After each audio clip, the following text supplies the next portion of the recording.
Hey, I'm Brianna. I'm the head honcho here at Bamby Media. This video you're about to watch is actually part of a larger Descript course that I've put together just for you.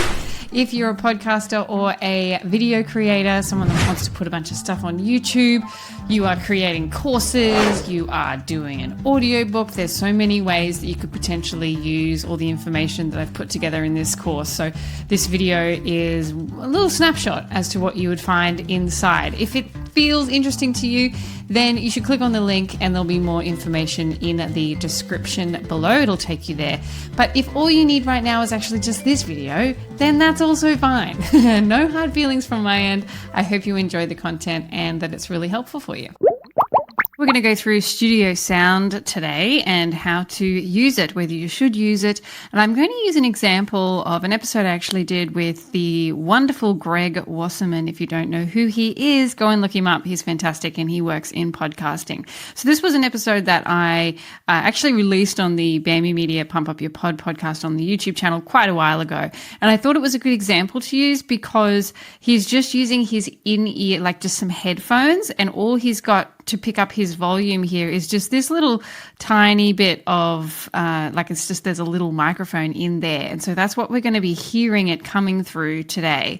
So I'm going to give you a little bit of a look, and this will be oftentimes what you come up against is people that don't actually have high quality microphones. Not everyone has them. That's totally fine. You can't expect everyone to have them. And that's why a tool like Studio Sound within Descript is a good tool to get used to using. But there is some caveats here because it doesn't do a great job. Like, you still have to change a few of the settings to make it sit where it is best to be sitting. So this is it without it on. And why I want to stay in podcasting, with a background in partnerships in podcasting are very similar because they're very...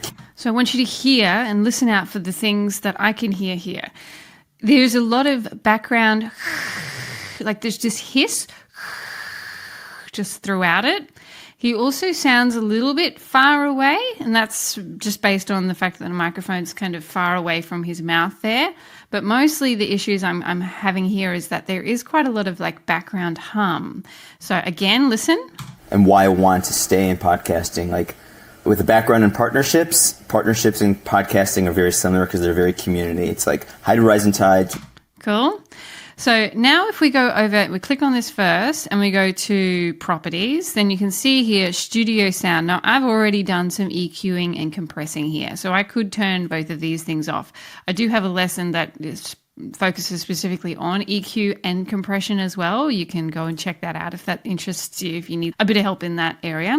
If we go to audio effects and we go plus Studio Sound file, then it's going to apply Studio Sound to that file, which is Greg's file. It's going to default it to be 100%. And in this case, it's actually putting it on the whole, it's saying mixed here, because if I right click on this and I go to the edit sequence, we've actually got a few files here. And there is Studio Sound on my raw as well on this in this situation. So if we look at just him, okay, so we're in the sequence now, so it's just his audio and video file. Then we can adjust his settings here. The intensity is currently set to 65%, but normally it comes in straight up at 100%.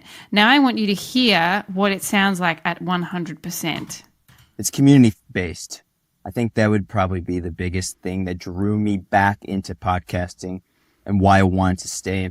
Can you see how that sounds pretty bad? It cuts out a lot of his smaller bits of conversation there. And so it doesn't sound real. It sounds like it's just cutting out too much.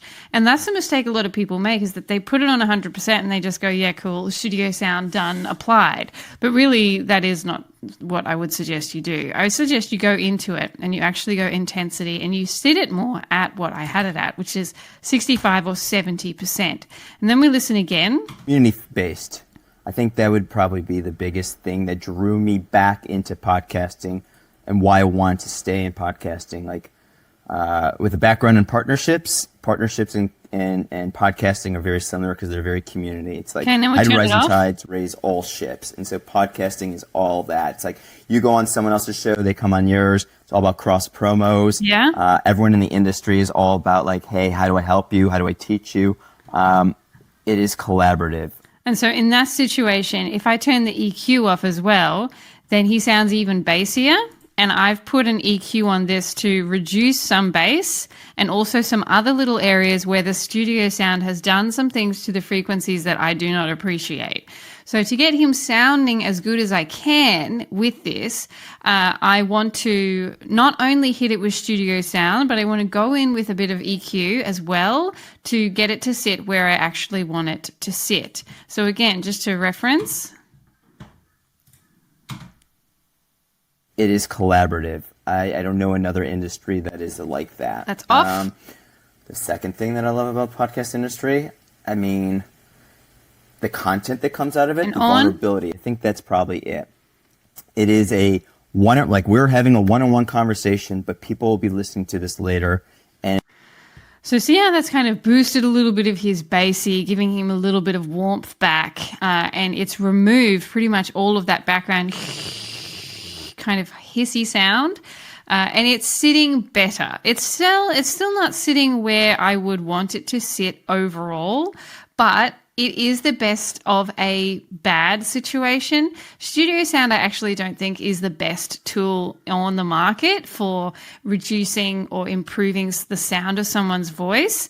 But for this situation, for right now, if you're using Descript and you're only using Descript and you don't have subscriptions to other tools like the Adobe Suite, this is the best tool that you have to work with. I would just say make sure that you're putting it at 65 to 70%, and then going in with EQ to fix up those frequencies that are not really sitting right after you've hit it with the studio sound. And again, as I mentioned, if you need help with EQ and understanding what that is, then have a look at the other video that I have that talks about EQ specifically, and that would be my suggestion there. So studio sound is a great tool to use. Use it infrequently as much as possible and make sure that you apply not at 100%.